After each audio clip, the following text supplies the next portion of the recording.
നമസ്കാരം, എല്ലാവർക്കും എൻ്റെ പുതിയ വീഡിയോയിലേക്ക് സ്വാഗതം. ഇന്ന് ഞാൻ ഉണ്ടാക്കുന്നത് ഒരു അടിപൊളി സാമ്പാറാണ്. അതിനുവേണ്ടി അരക്കപ്പ് തോരപ്പരിപ്പ് ശരിക്ക് കഴുകി കുക്കറിലിട്ട് 1/4 ടീസ്പൂൺ മഞ്ഞൾപ്പൊടിയും ഉപ്പും ഇട്ട് വേവിക്കുക. ഇനി വെജിറ്റബിൾസ് കട്ട് ചെയ്യാം. വെണ്ടയ്ക്ക, തക്കാളി, വഴുതനങ്ങ, കുറച്ച് ക്യാരറ്റ്, കുറച്ച് കോവയ്ക്ക, ബീൻസ്, പൊട്ടറ്റോ, മത്തങ്ങ, പച്ചമുളക്, ഉള്ളി, വെള്ളരി ഇതെല്ലാം കട്ട് ചെയ്ത് ബോയിൽ ചെയ്ത് വെച്ചിരിക്കുന്ന പരിപ്പിലേക്കിട്ട് നല്ലതുപോലെ ഇളക്കി യോജിപ്പിക്കുക. എന്നിട്ട് അത് ഒരു വിസിൽ വരുന്നത് വരെ നമുക്ക് വേവിക്കാം. ഒരു വിസിൽ വന്നു കഴിയുമ്പോൾ സ്റ്റൗ ഓഫ് ചെയ്യണം, അല്ലെങ്കിൽ കഷ്ണങ്ങൾ ഉടഞ്ഞു പോകും. അതിനുശേഷം നമുക്ക് മസാല തയ്യാറാക്കാം. ഒരു പാൻ അടുപ്പത്ത് വെച്ച് 1/2 ടീസ്പൂൺ എരിവുള്ള മുളക് പൊടിയും, 1 ടീസ്പൂൺ കാശ്മീരി ചില്ലിയും, 2 ടീസ്പൂൺ മല്ലിപ്പൊടിയും, 1/4 ടീസ്പൂൺ കായവും കൂടി ഇട്ട് ശരിക്കും മൂപ്പിക്കുക. നല്ലതുപോലെ മൂപ്പിക്കണം, എന്നാൽ കരിയരുത്. എന്നിട്ട് ഇതിൽ നമ്മുടെ കുക്കറിലേക്ക് ഇട്ട് കൊടുക്കുക. എന്നിട്ട് നല്ലതുപോലെ യോജിപ്പിക്കണം. മസാല കരിഞ്ഞു പോയാൽ അതിൻ്റെ ഗുണം അങ്ങ് പോകും. അതുപോലെ മസാലയുടെ മൂക്കുന്നതിലാണ് ഇതിൻ്റെ ഗുണവും മണവും എല്ലാം.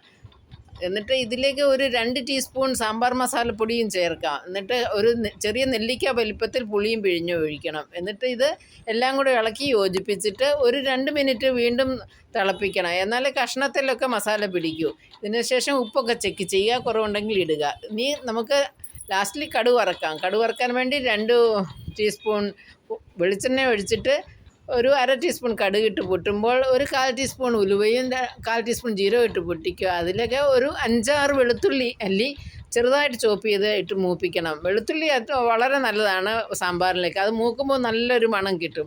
ഇതിലേക്ക് ചെറിയുള്ളി ഇല്ലെങ്കിൽ വലിയ ഉള്ളിയും കട്ട് ചെയ്തിടുക. ഇതിനൊക്കെ വറ്റൽമുളകും കറിവേപ്പിലയും ഇട്ട് നല്ലവണ്ണം മൂപ്പിക്കണം. ഇതിലേക്ക് ഒരു 1/4 ടീസ്പൂൺ കാശ്മീരി ചില്ലി ഇട്ട് നല്ലതുപോലെ മൂപ്പിച്ചിട്ട് നമുക്ക് സാമ്പാറിലേക്ക് ചേർക്കാം.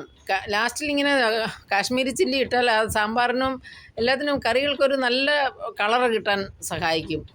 എന്നാൽ എരിവൊന്നും അധികം കൊടുത്തൊന്നുമില്ല. ഇത് കണ്ടില്ലേ, നല്ലൊരു കളറ് കിട്ടിയിട്ടുണ്ട് സാമ്പാറിന്. ഇനി ഇത് നല്ലതുപോലെ ഇളക്കി യോജിപ്പിക്കുക.